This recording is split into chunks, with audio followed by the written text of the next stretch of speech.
Yo, selamat datang di channel baru.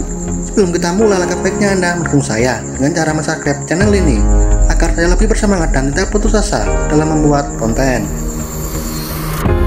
Pada kesempatan kali ini, saya akan melanjutkan alur cerita light novel Denders Teraslam Tataken volume 22 part 24. Tanpa berlama-lama, langsung saja kita mulai.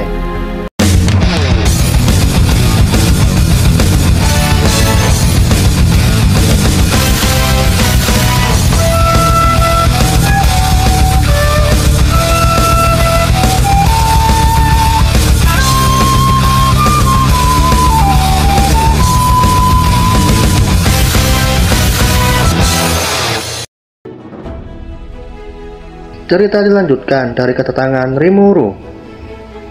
Sebenarnya, Rimuru ingin bermalas-malasan setelah kembali. Namun, waktu kembali Rimuru tepat di saat Milim mengamuk. Karena itu, Rimuru langsung bergerak dan menangkap Milim. Akan tetapi, Rimuru merasakan rasa sakit, walaupun memiliki kebal terhadap rasa sakit. Karena, hantaman tanduk Milim mengurangi efek kebal rasa sakit. Rimuru bingung harus bagaimana. Jika terus menangkap Milim, akan terus dihantam tanduk Milim. Di saat Rimuru berpikir, Velwe melontarkan protes kepada Rimuru. Bagi Velwe, hanya dengan menangkap Milim, jangan menganggap sudah menang dariku.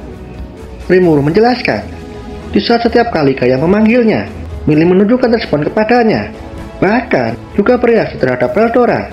Dan jika terus begini, Milim akan sadar kembali. Dan ketika itu terjadi, serangan balik akan dimulai. Velwe nampak kesal dengan pernyataan Rimuru, namun tidak dengan Diablo yang memberikan pujian bertubi-tubi kepada tuannya Rimuru. Seperti yang diharapkan Rimuru sama. Seperti biasa, Diablo melakukan peran sebagai pemuja setianya. Rimuru menatap Diablo yang benar-benar babak belur dan tubuhnya yang mulai hancur. Hal itu pun bisa membuat Diablo lenyap dari dunia ini kapan saja. Namun bagi Diablo, itu tidak masalah walaupun harus hancur dengan tubuh hadiah dari tuannya Rimuru sama. Diablo akan bangkit kembali dan tetap melayani tuannya Rimuru sama. Rimuru pun menghela nafas antara terkesan dan kehabisan kata-kata. Sial menanggapi, ada satu cara seperti yang dilakukan kepada Jekion. Kita bisa menggunakan sel monster serbaguna. Namun, Rimuru ragu memberikan selnya kepada Diablo. Masalahnya, Diablo akan berterima kasih dan memujinya dengan bertubi-tubi. Membayangkan saja itu membuat Rimuru merinding. Dan di saat itulah tubuh Diablo mulai menghilang. Akhirnya Rimuru pun memberikan selnya yang disamarkan sebagai ramuan kepada Diablo. Dan hasilnya sesuai dugaan. Baru juga sama di tangan Diablo dan juga belum diminum, Diablo langsung berterima kasih dan malah akan menyimpannya sebagai pusaka keluarga. Rimuru berteriak kesal, sudah cepat minum dan habiskan. Diablo pun meminumnya, dan dalam sekejap, tubuh Diablo pulih sepenuhnya. Dengan begini satu-satunya harapan untuk menangani Velwe sampai Milim sadar kembali. Bagi Rimuru, Diablo memang sudah pulih kembali. Tapi apa dia bisa langsung berada di posisi unggul? Sial menyela, tidak, luka-luka itu berasal dari ular Diablo sendiri. Sontak Rimuru terkejut. Nani? Tak kusangka dia juga bisa melakukan kesalahan. Dan satu-satunya cara hanyalah memberi semangat. Rimuru pun memujinya, seperti yang diharapkan dari Diablo. Aku mengenalkanmu dan lakukan yang terbaik. Diablo pun langsung menerimanya dengan sukacita. Dengan itu, Rimuru kembali fokus kepada Milim. Saat ini Milim hanya bereaksi kepada Rimuru, Veldora dan Gaia. Rimuru berpikir mencari cara yang paling efektif untuk menyadarkan Milim kembali. Pertama, Rimuru menganalisis medan pertempuran dengan sihir Argos. Rimuru melihat semua orang yang menjadi patung es sudah bangkit kembali. Esvelja sudah mencair, di sana juga terlihat Testarossa, Renkarera dan yang lainnya. Lalu pertanyaannya, siapa yang membuat Esvelja mencair? Mungkin aku sendiri tidak akan bisa melakukan hal itu. Dengan gercep Sial menyela, itu salah. Anda pasti bisa melakukan hal itu. Mendengar kata pasti dari Sial, bagi Rimuru itu tidak meyakinkan.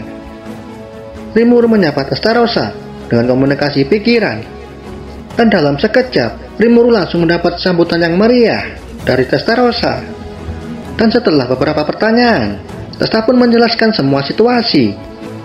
Rimuru pun memahami dan setelah itu, Rimuru menyapa Milim dengan kata-kata lembut. Kemudian, Rimuru memproyeksikan gambar di layar yang diperlihatkan semua bawahan Milim. Semuanya selamat, bahkan juga Ki Crimson. Setelah melihat semuanya, Milim sadar kembali. Namun, masih ada yang membuat Rimuru terkejut.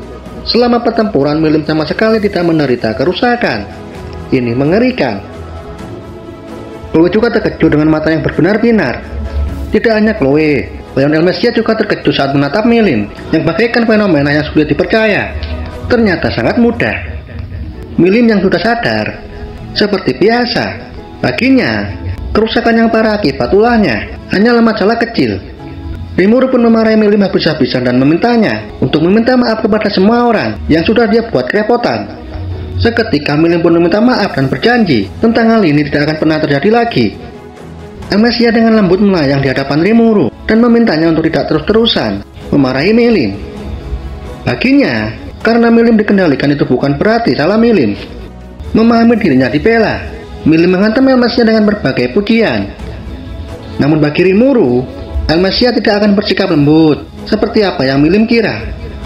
Dan pada saat itulah, Milim dan Rimuru sebagai wali Milim mendapat tagihan tanggung jawab untuk membangun Carrion kembali. Rimuru ingin menolak namun tidak ada jalan untuk menolak. Karena itu Rimuru pasrah. Melihat semua ini, Velvet kesal dan ingin melakukan sesuatu. Namun di hadapannya ada Diablo. Sedangkan Veldora dan Chloe yang sudah kelelahan. Mereka berdua duduk di dedaunan pohon suci. Lalu menjelaskan situasi tentang Milim yang juga mengamuk di menara surga. Terlebih lagi, ada seseorang sangat merepotkan muncul di sana. Dengan itu, Rimuru pun mengaktifkan sihir Argos yang memperlihatkan pemandangan yang luar biasa. Pertempuran besar melawan penjajah dari dunia lain. Melihat itu, Rimuru pun membuat rencana yang dimana setelah mengalahkan Velvet, Rimuru akan menemui Ki Crimson. Sementara Milim membantu melawan Ivarat. Mereka semuanya mendengar sepakat. Sementara Veldora dengan gagah menyatakan akan membantu Milim dan menyerahkan Valjat kepada Rimuru. Mendengar itu, Rimuru mendecah. Cih, dia melarikan diri. Sejak awal Rimuru ingin Veldora membantu Sion, dan saat ini dia pergi bersama Milim. Karena itu tidak masalah. Namun sebelum itu, Rimuru memberi peringatan kepada Veldora untuk tidak membuat Pelgrin yang terlihat tegang menjadi marah. Karena Pelgrin juga ada di sana. Veldora angkat bicara. Jika dia bilang tegang itu kurang tepat. Lebih tepatnya, dia waspada kepada anak kecil yang duduk di bau monster. Sepertinya itu, dia adalah Vortex Destroying Dragon Ivarat. Rimuru pun paham alasan Pelgrin waspada. Karena itu, Rimuru ingin dengan cepat menghabisi Velvet. Saat hendak ingin membantu Diablo, Rimuru melihat pertarungan hampir berakhir. Kemenangan untuk Diablo hanya menunggu dengan hitungan detik. Namun tidak seperti yang Rimuru lihat. Dengan kata lain, sebetulnya Velvet kurang adaptasi, tidak pernah meneliti terhadap teknik-tekniknya. Meskipun ada kekuatan yang berguna, Velvet tidak akan memasukkannya ke dalam strategi, kecuali teknik yang dia anggap efektif. Karena alasan itu Velvet terancam. Saat tahu Rimuru menggunakan teleportasi, Velvet memiliki firasat buruk. Membayangkan bagaimana jika Rimuru berkembang tanpa batas dan menjadi ancaman yang tidak terkendali. Karena itulah Velvet ketar-ketir. Akan tetapi, pada saat itu juga Velvet mengira bahwa Diablo sudah sekarat. Rimuru terkena Dragonova milik Milim. Pasti bagian dalamnya mereka sudah hancur, walaupun terlihat sangat santai. Bagi Velvet, ini adalah momen tepat untuk menghabisi Diablo dengan kekuatan penuh. Di saat sudah tidak lagi fokus pada kendali Milim yang sudah terlepas. Kemudian, menghabisi Rimuru setelah Diablo. Namun sayang sekali, itu adalah pemikiran naif. Diablo yang seharusnya diambang kehancuran, Diablo malah sudah pulih sepenuhnya berkat sel tuannya Rimuru. Saat Velvet melancarkan serangan, Diablo menyambutnya dengan penuh senyuman.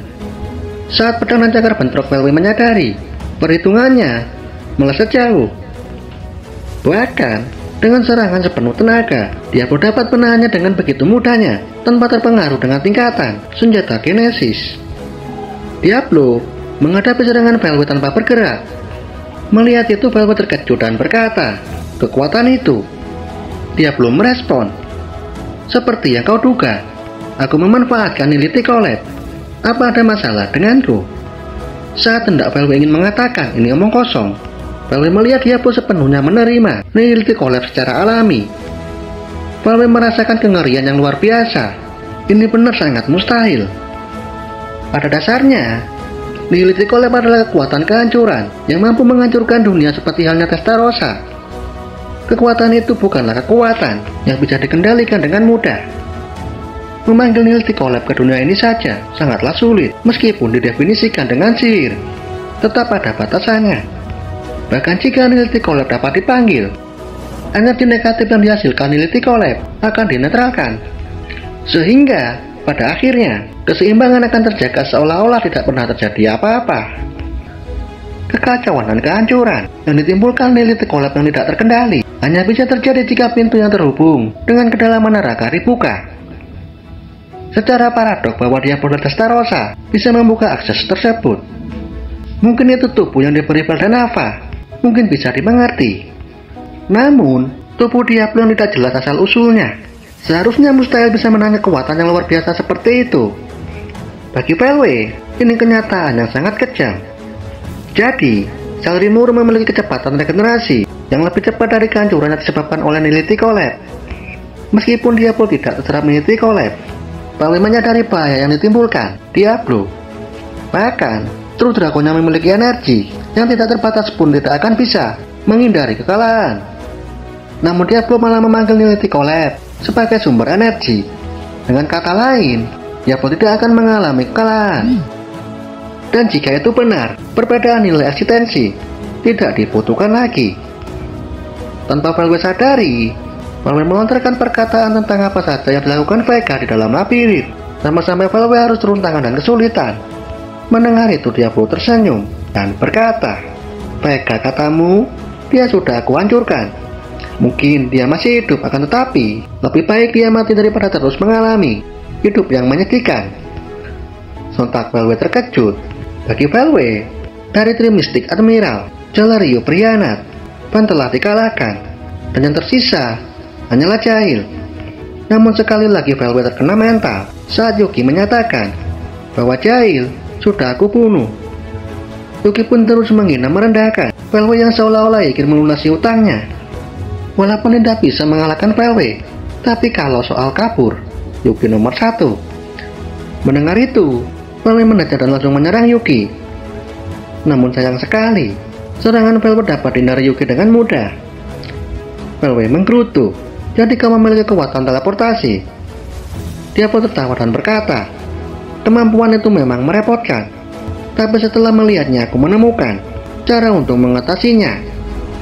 Senyum Diablo membuat Yuki kesal dan mengeluh tentang Rimuru yang memelihara bawahan yang semuanya gila. Bagi Yuki, jika semua bawahannya saja tidak bisa aku kalahkan, apalagi melawan bosnya itu mustahil bisa mengalahkan Rimuru-san. Yuki tidak punya pilihan lain selain menerima kenyataan. Di dalam pikirannya, Maria menambah penderitaan Yuki. Maria mengejek Yuki habis-habisan. Di medan pertempuran, serangan brutal Diablo pun dimulai. Dan kita lanjut di video selanjutnya. Terima kasih sudah menonton.